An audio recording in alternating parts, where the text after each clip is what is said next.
Barely 6 months after Gambega Company Limited closed down due to high taxes imposed on breweries companies in the country, Gambia's sole breweries company that produces soft and hard refreshments, Banjul Breweries Limited, has threatened to close down operations and send employees home if the government does not reverse its decision of the 75% increase of excise duty on domestic produce beer. The Ministry of Finance in 2019 budget estimations increased the duty exercise on local produce hard drinks from 15% to a 75% raise. With only 4 months into the new policy, Banjul Breweries Limited have already laid off 18 staffs and another 25 are expected to be sent home by the coming weeks if the government does not consider its decision. Saja Sambo has more. Banjul Breweries Limited, the main company for the production of both soft and hard drinks in the Gambia, has threatened to shut down over heightened taxes on the sale of beer.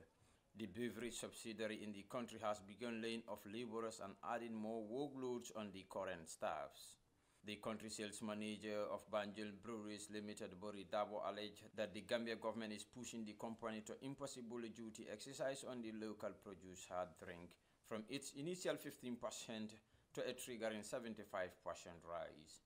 These charges, he said, show a cumulative drop in the sales of beer by 22%, with a sharp drop of 31% towards the end of the tourist season.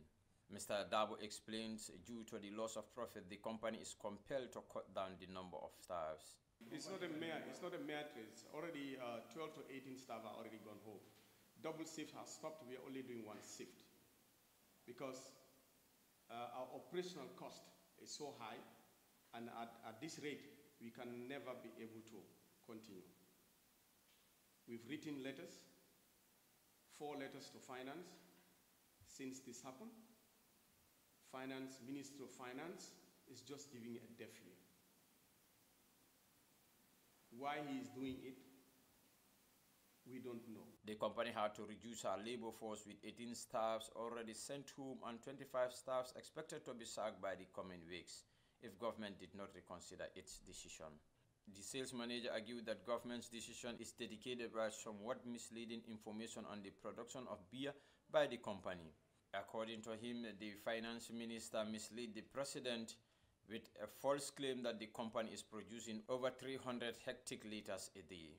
No professional economics or even a tax, somebody who studied tax, could advise his government or her government that increase from 10% to 75. Mr. Dansu, who supervised the production plant, said it is a difficult time for the company as sales of beer had direct bearing on its capability to maintain staff. With high taxes on the production of beer, the company is on the verge of shutting down. Jena mare min bijang sembe mantrala ka information tam from ala boss nyolia ni wole min fa kolke. So ya decide fan very soon telba close la. They are going to close very soon. Ni momi ya mire konde sale momi ya mi ko nyum kundi wala kundinte I sweat because jena mare all the time the executive committee as a union that can command the nice meeting.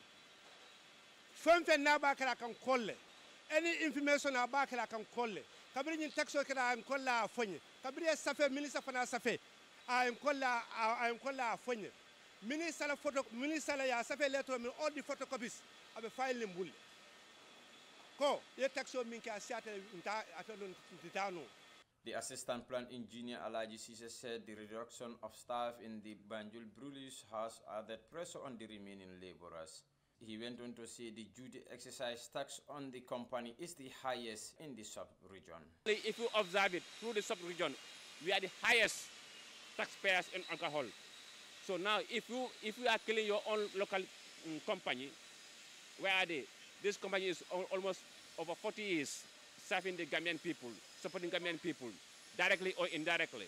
Now if this company closes, directly you may affect 150, indirectly about 200 something. With their family. So for that being case, we are appealing to the government to reduce tax a bit so that we can continue working. Ibrahim Jah, one of the employees of the company, said in addition to increasing workload, he is afraid that job security is not certain. Because intolla jang mo woro le katara jang but sante intol mo fula drone be jang intolle katara jang morning time wala may do ko nyina kolyande al bulu kat ko al mo woro le be jang wo wo na mo nanol le du wo mo nanol be sidale because ning kolya ko kabri task ning government tax ning lafa mo la fen ko kan say nata na mol be tala sandol mo fula drone be jang adu mo woro le nyanda tar le jang andol batandi bake billahi wallahi talla. Although we couldn't reach the Gambia Revenue Authority for a breakdown of the calculation and to ascertain the company's claim for unfair treatment, it could be noted that the Gambia is a tax-based economy.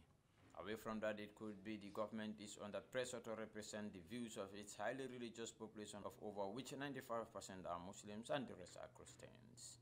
But the million-dollar question still stands, whether the government will stand aside, fold its arms and watch its citizens lose their job out of self-interest, or will it compromise its stance and save the hundreds of families back home looking on their sons and daughters to put food on the table by maintaining their jobs.